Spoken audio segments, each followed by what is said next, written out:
Have you ever noticed how young children often go fearlessly into dangerous situations? They walk into the middle of the street without a care in the world. They pick up sharp knives without caution. And sometimes they even go right up to strangers, take their hands, and start to walk off with them, completely oblivious to the violence other people can pose. But of course, adults know that the world is full of all kinds of trouble. Natural disasters destroy life and property. Diseases bring suffering. Machines can harm us. And we know that perhaps the greatest dangers of all are those posed by other people. Men and women commit violent acts of assault, murder, and war on their fellow human beings. If we are aware of human history, or if we're just paying attention to current events, it's nearly impossible to deny that human beings have filled this world with violence. We have entitled this lesson, A World of Violence, and we're going to look at Genesis chapter 4, verse 1 through chapter 6, verse 8, where Moses described the troubles and violence that took place in the world shortly after humanity's fall into sin.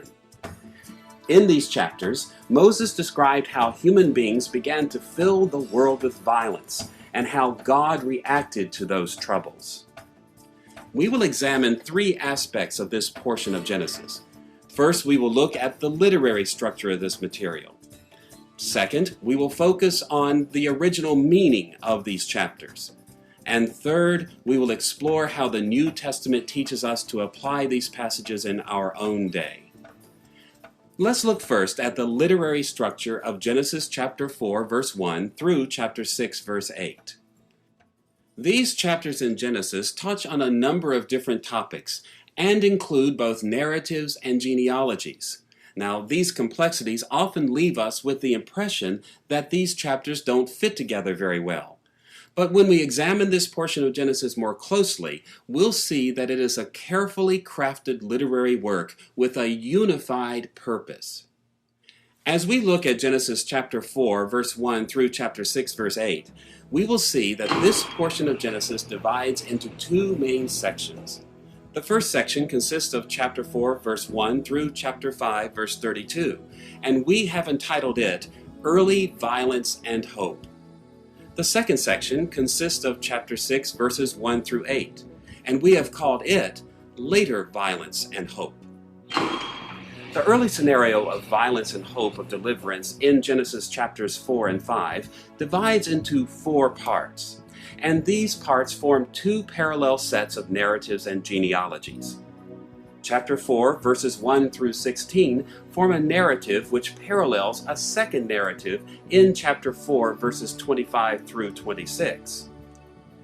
And chapter 4, verses 17 through 24 form a genealogy which corresponds to a second genealogy in chapter 5, verses 1 through 32.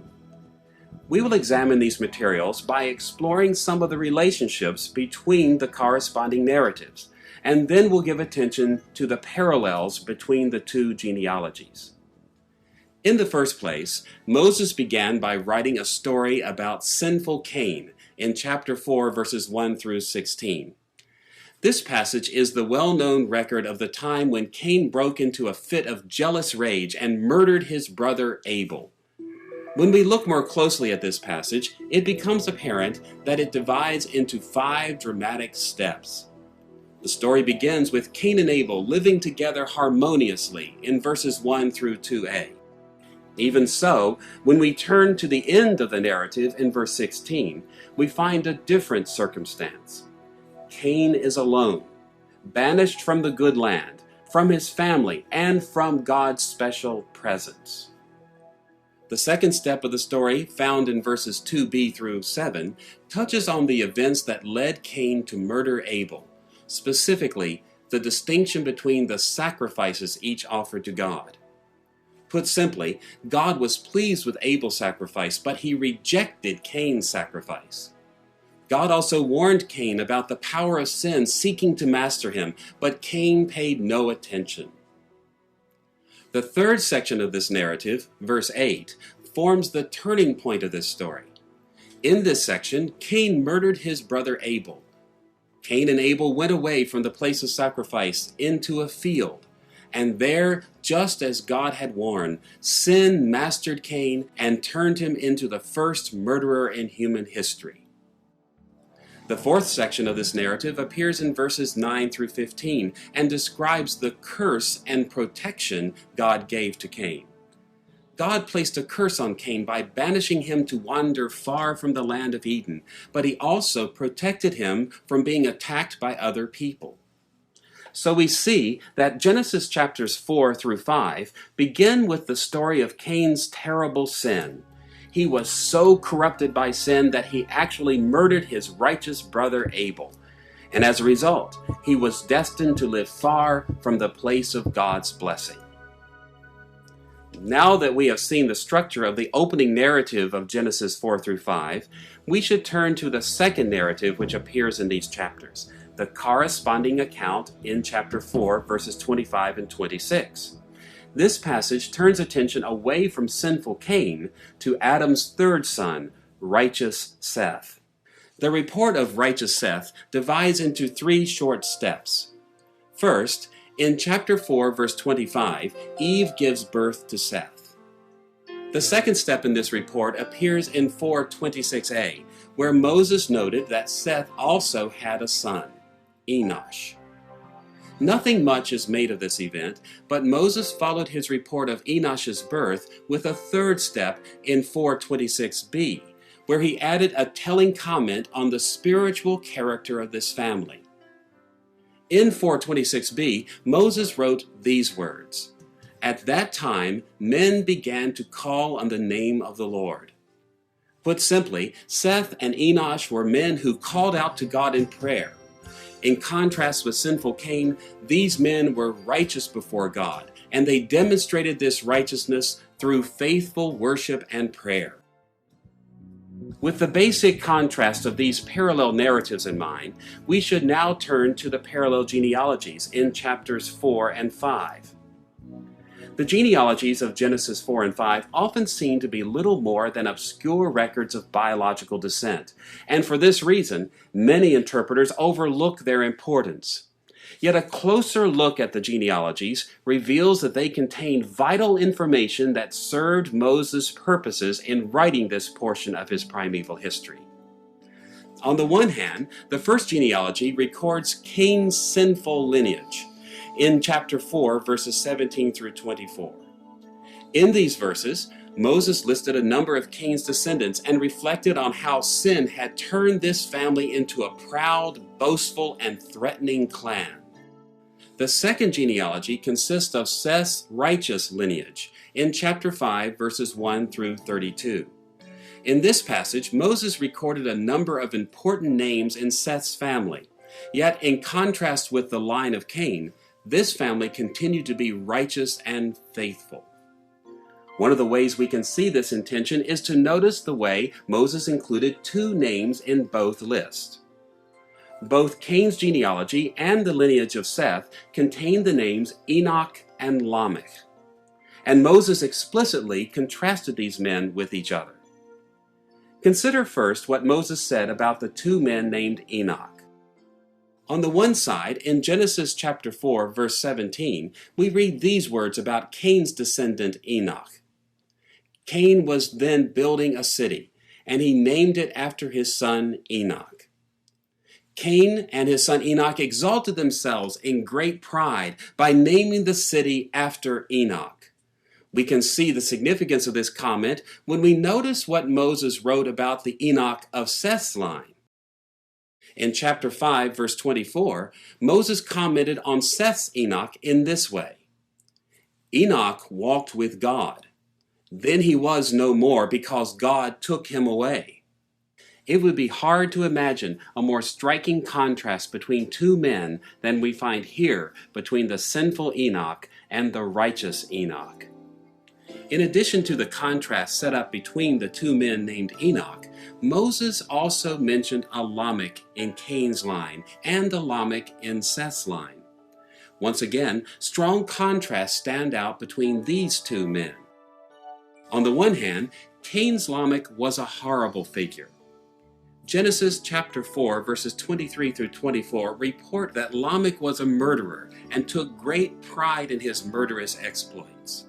By contrast, to display the character of Seth's Lamech, Moses recorded Lamech's words at the birth of his son in chapter 5, verse 29. Lamech named him Noah and said, "He will comfort us in the labor and painful toil of our hands caused by the ground the Lord has cursed." As was the custom in biblical times, Seth's Lamech named his son as a prayer to God, expressing the hope that his son Noah would bring deliverance from the terrible condition of life which began when God cursed the ground in the days of Adam and Eve. Now that we have noticed how Genesis chapters 4 and 5 convey a pattern of early violence and hope of deliverance, we should turn to the second scenario of violence and hope as it appears in Genesis chapter 6, verses 1 through 8. When we look more closely at these verses, it becomes apparent that chapter 6, verses 1 through 8 divide into three steps.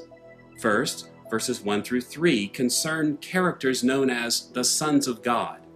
Second, verses 4 through 7 focus on other characters known as the Nephilim. Following these two steps, Moses added an afterword in verse 8, mentioning Noah once again, the man in whom there was hope of deliverance. The two main steps of these verses describe a series of threatening events that took place on earth and then reveal how God reacted to these events. Let's look first at the threat of the sons of God and at God's reaction in chapter 6, verses 1 through 3. Unfortunately, these verses are among the most difficult to interpret in the book of Genesis. The difficulty primarily centers on verse 2, where we read these words. The sons of God saw that the daughters of men were beautiful, and they married any of them they chose. Moses did not explain precisely who these sons of God and daughters of men were. Apparently, he expected his original readers to understand what he meant. But it has been impossible for modern readers to settle the identities of these characters beyond question. In the history of interpretation, three reasonable identifications have been suggested. First, the sons of God may be Sethites who married women descended from Cain. This interpretation has some merit because of the contrast set up between the Cainites and Sethites in chapters 4 and 5 of Genesis. A second option is that the sons of God may be angels, and the daughters of men were mere humans. This view also has some merit because angels are often called sons of God in the Old Testament, in passages like Job chapter 1 verse 6 and Psalm 29 verse 1. A third option is to understand the sons of God as kings or noblemen who took peasant women. This outlook has merit as well because in the ancient Near East, kings were often called sons of God, just as the son of David is called God's son in 2 Samuel chapter 7 verse 14 and in Psalm 2 verse 7. Although I favor this third interpretation, we should not be dogmatic about any particular position. Now, even though we cannot be sure who these characters were, we can be more certain of what they did.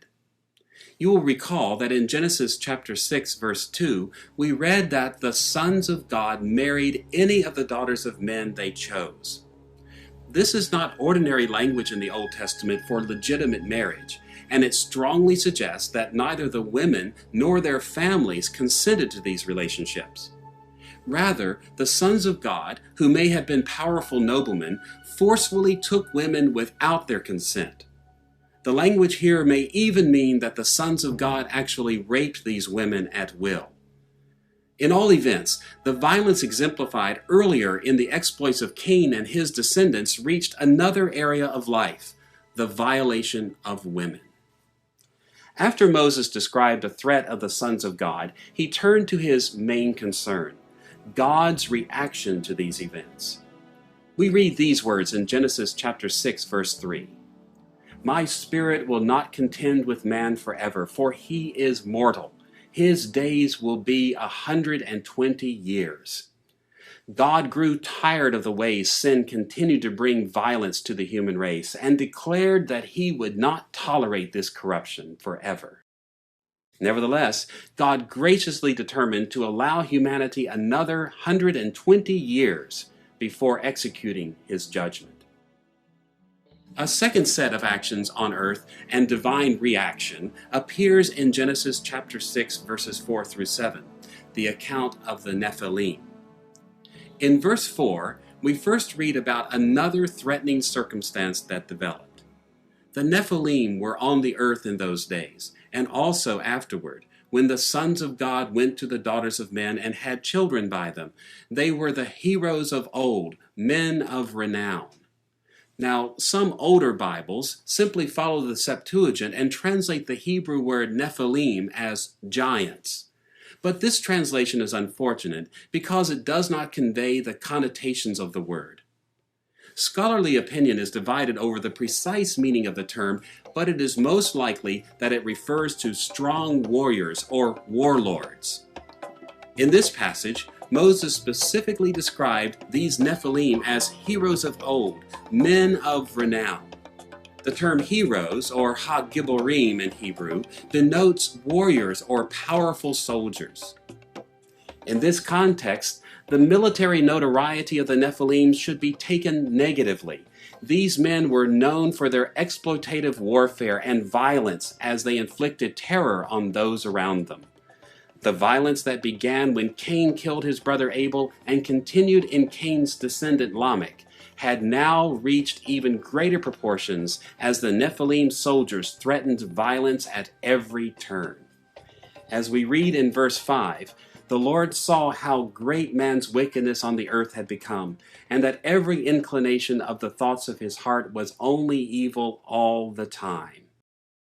With the appearance of the Nephilim, the corruption of the human race had grown to such proportions that sin utterly dominated humanity. And as a result, we read in verses 6 through 7 that the Lord was grieved that he had made man on the earth, and his heart was filled with pain. So the Lord said, I will wipe mankind whom I have created from the face of the earth, men and animals, and creatures that move along the ground, and birds of the air, for I am grieved that I have made them. God saw how the Nephilim terrorized his world and determined that it was time to intervene with massive worldwide destruction. Happily, Genesis chapter 6 verses 1 through 8 do not end with words of judgment. Instead, in keeping with the overarching patterns of this portion of his primeval history, Moses added an afterword of hope in verse 8. There we read that even though God determined to destroy humanity because of the corruption of sin, there was one man who provided hope. Noah found favor in the eyes of the Lord. In these few words, Moses completed the scenario of threat and hope of deliverance. The destruction of violent, sinful humanity through the flood would actually result in a deliverance for future generations. From our explorations of the literary structures of Genesis chapter 4 verse 1 through chapter 6 verse 8, we see that these chapters in Genesis focus on two major issues. First, they focus on the threat of violence from those who rebelled against God in the days of Cain and his descendants. Second, they focus on the threat of sinful people in the days of the sons of God and the Nephilim. In both cases, however, Moses indicated that God would bring deliverance through the one special son of Seth, the man named Noah. Now that we have seen the basic structure and central concerns of this portion of Genesis, we are in a position to ask a second question. What was the original meaning of these chapters? What was Moses communicating to the Israelites as he led them from Egypt to the Promised Land?